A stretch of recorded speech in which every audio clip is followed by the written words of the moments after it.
बिस्मिल्लाहिर्रहमानिर्रहीम। अस्सलाम वालेकुम नादरीन, आप यूट्यूब चैनल देख रहे हैं। मैं इमरान खान हूँ। नादरीन, सारी रात बड़ा रोला पड़ा रहा और बहुत ज़्यादा ट्वीट्स होते रहे। कभी शहबाज शरीफ ने ट्वीट किया, कभी डोनाल्ड ट्रंप ने ट्वीट किया।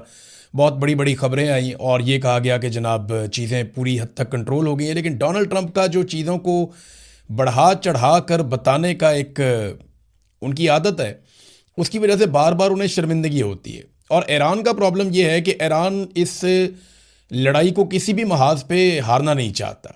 और मैदान के अंदर उन्होंने लड़ाई लड़ी है, वहाँ उन्होंने कुर्बानियाँ दी हैं, लेकिन हार नहीं मानी। ना वो मुज़ाकरात की टेबल पे हारना चाहता है, ना वो मीडिया के मैदान में हारना चाहता है। तो ईरान को ये लड़ाई हर मैदान के अंदर कम से कम या तो जीतनी है या कम से कम हारनी नहीं है। तो डोनाल्ड ट्रंप का भी मसला ये है कि डोनाल्ड ट्रंप बार बार फेस सेविंग के चक्कर में कोई ना कोई ऐसा स्टेटमेंट दे देते हैं जो उनके गले पड़ जाता है। पहले देखें इन लोगों ने किया क्या। फिर बाकर कालीबाफ जो मुज़ाकरात कमेटी के हेड हैं ईरान की जानिब से, उन्होंने सारी चीज़ें खोल कर सामने रख दी और डोनाल्ड ट्रंप के साथ झूठ उन्होंने 1 घंटे में पकड़े।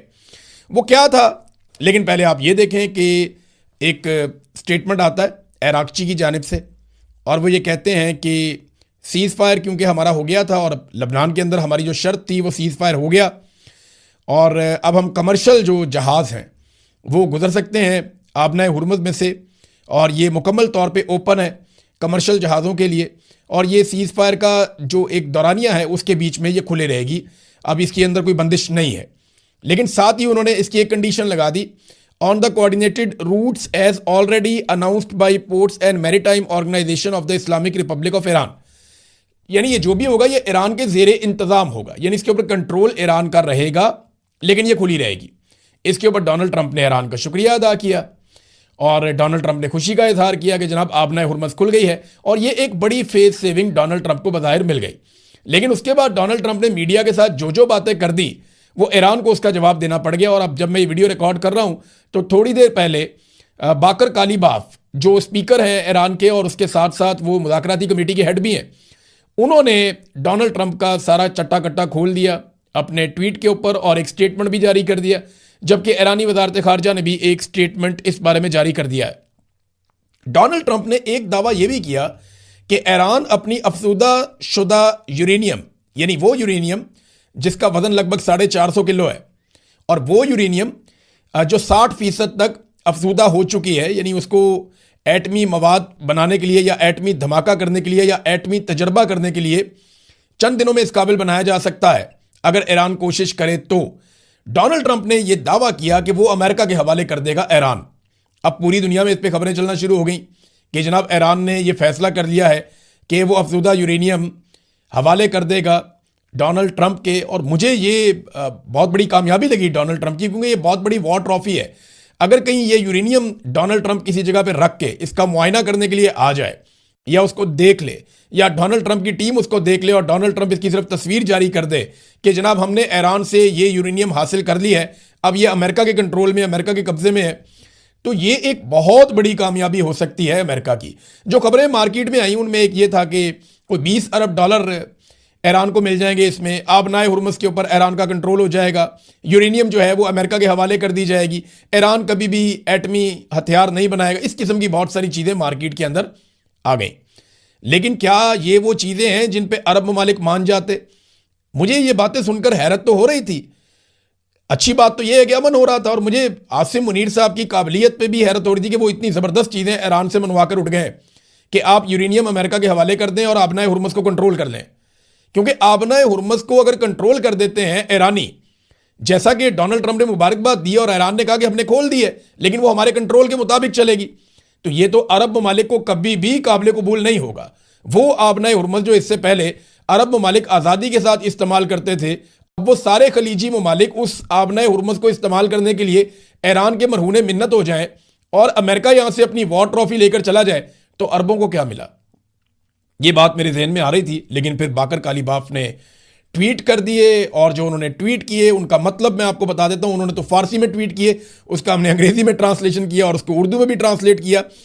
बाकर कालीबाफ ये कहते हैं कि अमेरिका के या अमेरिकी सदर के जो हालिया बयानात हैं उस पर उन्होंने शदीद रद्द-ए-अमल देते हुए कहा कि अमेरिकी सदर की जानिब से 1 घंटे में किए गए 7 दावे सरासर गलत और गुमराहकुन हैं। यानी 7 चीज़ें जो डोनाल्ड ट्रंप ने कही वो 7 की 7 गलत हैं।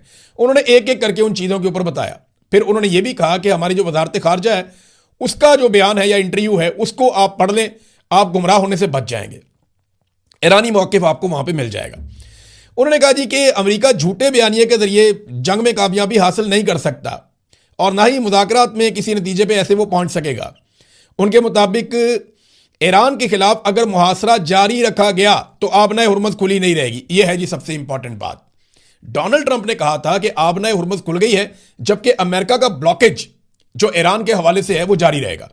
तो इस पे ईरान ने कह दिया जी अगर आपका ब्लॉकेज जारी रहेगा तो फिर आबनाए हुर्मुज़ भी नहीं खुली है, तो अब अमेरिका को पहले ब्लॉकेज खत्म करना पड़ेगा। डोनाल्ड ट्रंप ऐसा आदमी है, वो सुबह अनाउंस कर सकता है, यानी वो आज के दिन में अनाउंस कर सकता है कि जी मैं ब्लॉकेज खत्म कर रहा हूं, आपने हुर्मुज़ भी खुली हुई है, अब ब्लॉकेज रखने की जरूरत कोई नहीं है, तो वो फेस सेविंग लेने की कोशिश करेगा। लेकिन अगर वो इसको डिले करेगा तो ये उनके लिए एक और शर्मिंदगी का बायस बन जाएगा। लेकिन जो सबसे बड़ा दावा था डोनाल्ड ट्रंप का, देखें 2 बड़े दावे किए ना डोनाल्ड ट्रंप ने, यहां पे तो उन्होंने 7 बता दिए, गिनवा दिए कि 7 दावे 7 के 7 गलत साबित हो गए डोनाल्ड ट्रंप के। लेकिन हम 2 बड़े दावों की बात करते हैं इस वीलॉग में। पहला बड़ा दावा जो डोनाल्ड ट्रंप ने किया वो ये है कि आपने हुर्मुज़ खुल गई है मुकम्मल तौर पे सबके लिए और हमारा ब्लॉकेज जारी रहेगा। ईरान ने कहा नहीं, आपका ब्लॉकेज होगा तो आपने हुर्मुज़ बंद रहेगी और आपने हुर्मुज़ खुली है ईरान के जेरे कंट्रोल, यानी ईरान ये डिसाइड करेगा, जो रूट ईरान देगा उससे जहाज गुजरेंगे, हमारे साथ कोऑर्डिनेशन करके गुजरेंगे, हमारे कंट्रोल में रहेगा। ये ईरान ने क्लियर किया। एक तो ये चीज़ है। दूसरी जो सबसे बड़ी चीज़ है जो अमेरिका के लिए एक वॉर ट्रॉफी है कि जनाब ये हमने जीतना है हर हाल में, वो है कि वो यूरेनियम लेकर चले जाएं, जो एनरिच्ड यूरेनियम है वो उसको वहां से ले जाएं। अब इसके ऊपर जो स्टेटमेंट है वो मैं आपको पढ़ के सुना देता हूं ताकि ज्यादा क्लैरिटी आ जाए। वो जो स्टेटमेंट है इसके अंदर जिसका लिंक शेयर किया है बाकर कालिबाफ ने, वो स्टेटमेंट ये कहती है कि Iran enriched uranium is not going to be transferred anywhere under any circumstances, कि ईरान की जो अफसूदाशुदा यूरेनियम है वो किसी भी सूरत में किसी भी जगह पे कहीं भी ट्रांसफर नहीं की जा रही, उसको मुल्क से बाहर नहीं भिजवाया जाएगा। और ये जो अगला जुमला है ना, इस पे है सारा जोर। उसमें वो कहते हैं कि just as Iranian soil is sacred so is enriched uranium. वो कहते हैं जैसे हमारे लिए ईरानी सरजमीन मुकद्दस है वैसे ही ये यूरेनियम भी हमारे लिए है, यानी ये यूरेनियम हमारे लिए ऐसे ही मुकद्दस है जैसे ईरानी सरजमीन हमारे लिए मुकद्दस है। ये हैं वो 2 चीज़ें जो डोनाल्ड ट्रंप की गलत साबित हुई। अब डोनाल्ड ट्रंप को अगर यूरेनियम नहीं मिलती तो डोनाल्ड ट्रंप और क्या कर सकते हैं, इसके ऊपर अगर मैं गौर कर रहा था तो मुझे ऐसा लगता है कि अगर कोई सोल्यूशन निकलेगा तो वो ये होगा कि ईरान ये सारी यूरेनियम एक जगह पे इकट्ठी करके एक इंटरनेशनल तरीक़ाकार के तहत इसको निगरानी में ले आएगा कि जनाब ये वो यूरेनियम है जिससे अमेरिका को प्रॉब्लम है, आपको ये लगता है कि हम एटमी हथियार बना लेंगे, हमारे पास तो पहले ही फतवा है कि हमने एटमी हथियार नहीं बनाने, लिहाजा ये यूरेनियम पड़ी हुई है और इसके ऊपर आप आगे निगरानी कर लें और इसके ऊपर इंटरनेशनल निगरानी का जो पूरा मैकेनिज्म है वो इसके ऊपर आप लगा दें और हम आपको हर महीने या जो भी टाइम होगा उसके हिसाब से आप इसकी निगरानी कर सकते हैं, आप चीज़ें देख सकते हैं, ईरान कोऑपरेट करेगा। लेकिन उसके बदले में ईरान के ऊपर से पाबंदियां उठानी पड़ेंगी। ये नादरीन जो दोनों चीज़ें थी इन पे मैंने आपके सामने जो इस वक्त रीसेंट सिचुएशन है वो मैंने आपके सामने रख दी। बड़ा दिलेरी वाला स्टेटमेंट मुज़ाकरात के बीच में बाकर कालिबाफ ने दिया। किसी भी जगह पे ऐसा लगता नहीं है कि ईरान कोई हारा हुआ मुल्क है, या किसी जगह पे ऐसा लगता नहीं है कि ईरान को इतनी मार पड़ी है या ईरान पे इतने बम गिरे हैं। बड़ी उन्होंने रेजिलियंस शो की है और ईरानी अवाम जो है वो अभी भी डट कर खड़ी है। जहाँ पे भी कोई छोटा सा इवेंट होता है बहुत बड़ी तादाद में लोग निकल कर बाहर आ जाते हैं। ईरानी फॉरेन मिनिस्ट्री ने भी ये स्टेटमेंट दिया कि ये यूरेनियम मुल्क से बाहर भेजना हमारे लिए कोई ऑप्शन ही नहीं है। अब आ जाए नाज़रीन पाकिस्तान पे। पाकिस्तान की तारीफ की डोनाल्ड ट्रंप ने, और डोनाल्ड ट्रंप ने पाकिस्तानी वज़ीर आज़म की तारीफ की, पाकिस्तानी फील्ड मार्शल की तारीफ की। तो डोनाल्ड ट्रंप ने जो स्टेटमेंट दिया उन्होंने कहा जी फील्ड मार्शल बहुत अच्छा काम कर रहे हैं, शहबाज शरीफ बहुत अच्छा काम कर रहे हैं, उनकी उन्होंने बहुत तारीफ की, माजी में भी वो ये तारीफें करते रहे हैं। तो इस पर शहबाज शरीफ साहब ने भी ट्वीट करके डोनाल्ड ट्रंप का शुक्रिया अदा किया। अब शहबाज शरीफ साहब ने जो शुक्रिया अदा किया उसमें उन्होंने कहा कि जनाब सदर, मैं पाकिस्तान के अवाम, फील्ड मार्शल आसिम मुनीर और अपनी जानिब से आपके मेहरबान और शाइस्ता कलमात पर दिली और गहरे एहसास तशक्कुर का इजहार करता हूँ। यानी बहुत शुक्रिया अदा किया। पाकिस्तानी अवाम की तरफ से भी शुक्रिया अदा कर दिया, हालांकि अवामी मैंडेट नहीं है इनके पास। अवाम की तरफ से शुक्रिया तो वो वज़ीर आज़म अदा कर सकता है ना जिसके पास पब्लिक का मैंडेट हो। इनको तो वोट ही नहीं डाले लोगों ने, ये तो जबरदस्ती लाकर मिलिट्री एस्टेब्लिशमेंट ने हुकूमत में बैठा दिए हैं। तो ये हकीकत तब्दील तो नहीं हो जाएगी इससे। तो मैं ये चाहता हूं कि आप लोग कमेंट करके बताएं, ताकि हम वो कमेंट गिन के बताएंगे भी। आप इसी वीलॉग के बाद कमेंट करके हमें ये बताएं कि शहबाज शरीफ साहब ने आपकी तरफ से डोनाल्ड ट्रंप का जो शुक्रिया अदा किया है, क्या आप इस शुक्रिया में शामिल हैं? क्योंकि चंद चीज़ें मैं आपके सामने रखता हूं कि आलमी सतह पे ये पजीराई डोनाल्ड ट्रंप की वजह से शहबाज शरीफ को, आसिम मुनीर को मिल रही है। लेकिन एक बात हमें समझनी पड़ेगी कि डोनाल्ड ट्रंप एक बड़ी अजीबोगरीब दलदल में फंस गया था। डोनाल्ड ट्रंप एक ताकतवर मुल्क का सदर है, वो खुद को सुपर पावर कहते हैं और उनकी ये कैपेसिटी है। उन्होंने ईरान के साथ एक ऐसी लड़ाई शुरू कर दी जिसमें उनके सारे इत्तेहादी उनको छोड़ गए। आज पाकिस्तानी हुकूमत उस वक्त डोनाल्ड ट्रंप का साथ दे रही है जब आलमी सतह पर डोनाल्ड ट्रंप तनहा हो रहा है, उसके तमाम पुराने इत्तेहादी उससे दूर होते चले जा रहे हैं, और उस वक्त पाकिस्तानी जो है वो डोनाल्ड ट्रंप के साथ खड़े हैं। तो डूबते को तिनके का सहारा सही। तो अब डोनाल्ड ट्रंप का बहुत बुरा वक्त चल रहा था, उसको रेस्क्यू करने के लिए किसी की जरूरत थी। तो पाकिस्तान पे उसको बहुत भरोसा है, उसे लगता है कि पाकिस्तान के फील्ड मार्शल आसिम मुनीर और शहबाज शरीफ उनके वफादारों में से एक है, और ये मेरा पैगाम लेकर ईरान तक जाएंगे और मुझे फेस सेविंग दिलवाएंगे। बहरहाल इन्होंने उसके लिए कोशिश भी की है। देखिए, कुछ चीजें, कुछ हकायक तब्दील नहीं होंगे, यानी अमेरिका जितनी मर्जी तारीफें कर ले, लेकिन इससे चंद हकायक है वो तब्दील नहीं किए जा सकते। नंबर एक, आर्मी चीफ ने एक्सटेंशन ली हुई है, ये एक्सटेंशन शुदा, ये हकीकत आप तब्दील नहीं कर सकते। दूसरा, मुस्तकबिल में मुकदमात और एहतसाब से बचने के लिए इन्हीं आर्मी चीफ ने, फील्ड मार्शल ने इस्तिस्ना भी लिया हुआ है ताहयात, इसको भी आप तब्दील नहीं कर सकते। मिलिट्री एस्टेब्लिशमेंट ने पाकिस्तान के निज़ाम को इलेक्शन चोरी और जाली आईनी तरमीम के बाद मुकम्मल तौर पर कंट्रोल कर रखा है, ये हकीकत भी आप तब्दील नहीं कर सकते। पाकिस्तान में अदलिया, मीडिया और पार्लियामान आज़ाद नहीं है, ये हकीकत भी आप तब्दील नहीं कर सकते। जबरी गुमशुदगियां आज भी पाकिस्तान में जारी हैं, आप ये हकीकत तब्दील नहीं कर सकते। खवातीन के साथ जो ये रजीम कर रहा है इससे पहले कभी नहीं हुआ, ये हकीकत भी आप तब्दील नहीं कर सकते। मानक बलूच है, आपके सामने एक मिसाल है ईमान मजारी की, यानी उन्हें 17 साल सजा दे दी किस बात पे? एक ट्वीट करने के ऊपर। और जनाब, जिस अदालत ने सजा दी उस अदालत के ऊपर एक जज बैठे, उनके बेटे ने 2 औरतें मार दी और घर चला गया चौथे दिन। यहां पे उसको घर भेज दिया और इसको 17 साल सजा दे दी एक ट्वीट करने पर। इंसानी हकूक की पामालियां पाकिस्तान में बदतरीन जा रही हैं, इस हकीकत को आप तब्दील नहीं कर सकते। शहबाज शरीफ एक जाली वजीर आजम है, 17 सीटें इन्होंने जीती थी, इन्हें इक्तदार दिलवा दिया गया, और ये आसिम मुनीर साहब ने किया, ये एक हकीकत है, आप इसको तब्दील नहीं कर सकते। आपकी आलमी सतह पे जितनी मर्जी तारीफें की जाएं। अपनी हुकूमत बनाने और मुकदमात से जान छुड़वाने के लिए शहबाज शरीफ साहब ने और नवाज शरीफ साहब ने फौज के साथ मिलकर एक साजिश की थी, आप इसको तब्दील नहीं कर सकते थे। जिस दिन उसके ऊपर फर्द जुर्म लगनी थी उस दिन उसको वज़ीर आज़म बना दिया, इस हकीकत को आप तब्दील नहीं कर सकते थे। गुज़िश्ता 4 सालों में हर शोबे में पाकिस्तान नीचे की तरफ गया है, इसको आप तब्दील नहीं कर सकते। मईशत हो, अमनो अमान हो, गवर्नेंस हो, इंसानी हकूक के तमाम शोबों में, हर शोबे में इन 4 सालों में पाकिस्तान गिरावट का शिकार हुआ है। इन हकायक को आप तब्दील नहीं कर सकते, ये हकायक आप बदल नहीं सकेंगे, क्योंकि इस्तेकाम नहीं आ रहा पाकिस्तान में, और ना ही पाकिस्तान में सरमायाकारी आ रही है। इन्हें मुल्क की गाड़ी को घसीटने के लिए कर्जे तो मिल सकते हैं, क्योंकि कर्जे देने वाला कल को कर्जे वापस ले लेगा, लेकिन कोई सरमाया इनको नहीं देगा मुल्क चलाने के लिए। कोई इनको ऐसा पैसा नहीं देगा जो आपको कभी भी वापस नहीं करना पड़ेगा। सरमायाकारी, तरक्की और खुशहाली जो है ये अमनो अमान और इस्तेकाम के साथ जुड़े हुए हैं, और ना पाकिस्तान में अमनो अमान है, ना पाकिस्तान में सियासी इस्तेकाम है, और ये हकीकत ही रहेगी। आप दुनिया में जितने मर्जी झंडे गाड़ लें, जब तक आप पाकिस्तानियों को रिलीफ नहीं देंगे और पाकिस्तानियों को इंसाफ नहीं देंगे, जब तक आप पाकिस्तानियों के साथ जुल्म और ज्यादती बंद नहीं करेंगे, तब तक पाकिस्तान के हालात बेहतर नहीं होंगे और लोग पाकिस्तान के अंदर आपको हीरो नहीं समझेंगे।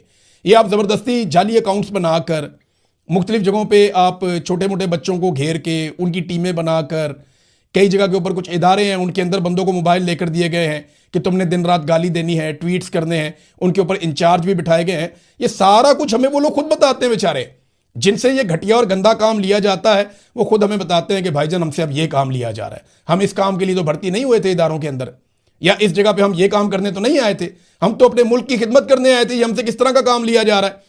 भारत, ये जो मर्जी आप कर लें, पब्लिक आपके साथ कभी खड़ी नहीं हो सकती, या आप लोगों की नज़र में हीरो नहीं बन सकते जब तक कि आप पाकिस्तानियों का भला नहीं करेंगे और पाकिस्तानियों के वफादार नहीं होंगे। देखिए ना, हमारी अजीब सालसी है कि इंडिया जो है वो रशिया से और ईरान से तेल ले सकता है, हम नहीं ले सकते। वो गैस ले सकता है उनसे, हम नहीं ले सकते। यहां पे ये एक जियो न्यूज़ ने खबर दी हुई है, ये मेरे सामने उसका लिंक पड़ा हुआ है। ये खबर ये बताती है कि भारत जो है उसने जो अदायगियां की हैं ईरान को, वो चीनी युआन के अंदर शुरू कर दी हैं। यानी ईरानी तेल के लिए जो भारत ने अदायगियां की हैं वो चीनी युआन में की हैं। अमेरिका ने भारत को ईरान से और रशिया से तेल लेने के लिए छोड़ दिया, पाकिस्तान को नहीं छोड़ा। अमेरिका ने भारत को टैरिफ के अंदर भी पाकिस्तान से बेहतर एक मदद दे दी। हमने बहुत बगलें बजाई, बड़ा शोर मचाया कि हमारे पास 19% टैरिफ लगा, हमें बड़ा फायदा हो गया। मैं सिर्फ एक सवाल करता हूं ना, गवर्नमेंट ये बताए कि टैरिफ अगर थोड़ा सा कम आपको लग गया था तो आपने एक्सपोर्ट्स में कितना इजाफा किया? भाई उसका फायदा तो तब होगा ना जब आप अमेरिका को बहुत ज्यादा अपनी एक्सपोर्ट्स बढ़ा देंगे। आपकी एक्सपोर्ट्स अमेरिका को कम हो रही हैं, आप टैरिफ जितना मर्जी करवा लें, इससे क्या फर्क पड़ता है? इससे तो कोई फर्क नहीं पड़ता। तो भारत ने तो फिर भी टैरिफ आपसे भी 1% कम करवा लिया बाद में। तो favourite field marshal Asim Munir है, सबसे अच्छा वजीर आजम शहबाज शरीफ है, लेकिन सारे फायदे डोनाल्ड ट्रंप ने भारत को दिए हैं। और ये एक हकीकत है। जेंट्री बीच आया था, कोई कहता था ये डोनाल्ड ट्रंप का कजन है, कोई कहता था जनाब ये बहुत बड़ा आदमी है, सैकड़ों अरब पाकिस्तान में आ रहे हैं, अरबों डॉलर की सरमायाकारी आ रही है, 1% की सरमायाकारी पाकिस्तान में अभी तक नहीं आई। एहसन इकबाल साहब ने एक बड़ा इंटरेस्टिंग स्टेटमेंट दिया नाजरीन, ये स्टेटमेंट आप देखें, ये मुझे तो बहुत मजेदार स्टेटमेंट लगा। एहसन इकबाल ने कहा कि यह अल्लाह की मेहरबानी है कि वजीर आजम शहबाज शरीफ की एक ट्वीट से दुनिया की दौलत में 3.5 ट्रिलियन डॉलर का इजाफा हो गया। एक ट्वीट से 3.5 ट्रिलियन डॉलर का इजाफा हो गया दुनिया की दौलत में। पाकिस्तान की दौलत में कितना इजाफा हुआ एहसन इकबाल साहब? दुनिया का वजीर आजम नहीं लगाया हुआ शहबाज शरीफ को, आसिम मुनीर साहब ने, कौम ने तो लगाया ही नहीं। तो आसिम मुनीर साहब ने शहबाज शरीफ साहब को दुनिया का वजीर आजम नहीं बनाया, पाकिस्तान का वजीर आजम बनाया। कोई एक ट्वीट शहबाज शरीफ से ऐसा भी करवा दें जिससे पाकिस्तान की दौलत में इजाफा हो जाए। और मैं आपको बताऊं वो ट्वीट क्या हो सकता है? वो ट्वीट हो सकता है कि हमने एक जाली हुकूमत बनाई थी, हम कौम से माफी मांगते हैं, हम इस हुकूमत को डिसॉल्व कर रहे हैं, नए इलेक्शन फेयर एंड फ्री होंगे, एक आजाद खुद मुख्तार इलेक्शन कमीशन के अंडर होंगे और इस तारीख को होंगे। ये एक ट्वीट आप शहबाज शरीफ से करवा के देखें, पाकिस्तान की दौलत में इजाफा होगा, पाकिस्तान की इज्जत में भी इजाफा होगा। लेकिन ये ट्वीट करके आप लोगों ने जाना किधर है? क्योंकि जो गुनाह, जो जुल्म, जबर और फसाइयत आप लोगों ने कर दी है, अब इसका सामना आपको करना पड़ेगा। आज नहीं तो कल आपको भुगतना पड़ेगा जो कुछ आपने कर दिया है। ख्वाजा आसिफ साहब जैसे हमेशा नफरत बेचते थे, वैसे ही अब भी नफरत बेच रहे हैं। यानी एक मरतबा फिर वो इमरान खान के खिलाफ यहूदी कार्ड निकाल कर ले आए, जनाब ये उनका बंदा है, ये उनके लिए काम करता है। वो देखें कि यहूदी अखबार ने क्या लिखा। इनको आर्टिकल पढ़ना भी नहीं आता। भाई पढ़ो तो सही आर्टिकल को, उसमें भुट्टो का भी नाम है, उसमें नवाज शरीफ का भी नाम है, और वो एक ही जैसा तस्करा किया हुआ। दूसरा एक चीज और अपने ध्यान में रखें आप, इस वक्त इसराइल के साथ बेहतरीन ताल्लुकात मौजूदा पाकिस्तानी हुकूमत के हैं। ये पहली मरतबा हुआ है कि आप फलस्तीन के हक में एहतजाज नहीं कर सकते, इसराइल के खिलाफ एहतजाज नहीं कर सकते, गोलियां चल जाती हैं पाकिस्तान में। ये पहली दफा हुआ। और फील्ड मार्शल की पॉलिसी की तारीफ की बहुत सारे इसराइली अखबारात ने, ये हम पढ़ते रहे उसको और आपको सुनाते भी रहे बार बार। उस वक्त तो ख्वाजा आसिफ साहब आप नहीं बोले। यह भी पहली मरतबा हुआ कि वजीर दिफा ने इसराइल के खिलाफ 2 ट्वीट किए और दोनों उनको डिलीट करने पड़ गए मजबूरी के आलम में। और जिस तरह डिलीट हुए हैं ना, वो मैं उस बात की शदीद मजम्मत करता हूं। मुझे लगा कि नहीं ये ज्यादती है, ये गलत है। लेकिन ख्वाजा साहब आप नफरत बार बार बांटते हैं, आप बार बार नफरत बेचते हैं, कभी मजहब के नाम पे, कभी यहूदियत के नाम पे, कभी इस्लाम के नाम पे, कभी किस नाम पे। बैरून मुल्क जाके यही ख्वाजा साहब स्टेटमेंट दे रहे थे कि हम बड़े लिबरल हैं, इमरान खान बहुत मजहबी है। पाकिस्तान में आके यही ख्वाजा साहब कहते हैं जी इमरान खान यहूदी है और हम बड़े मजहबी हैं। यानी वहां कोई और चूरन बेचते हैं। भाई ये ग्लोबल विलेज है इस वक्त दुनिया। अब दुनिया सारी की सारी इंटरनेट के जरिए से जुड़ी हुई है। 5 मिनट में इधर की बात उधर पूरी दुनिया में जंगल के आग की तरह फैल जाती है। अब आप वो नहीं कर सकते जो आप माजी में करते रहे हैं। नाज़रीन और भी चीज़ें थी लेकिन मैं आपके साथ शेयर करूंगा नेक्स्ट वीलॉग में। अब तक के लिए इतना ही। अपना ख्याल रखिएगा, अपने इस चैनल का भी। अल्लाह हाफिज़।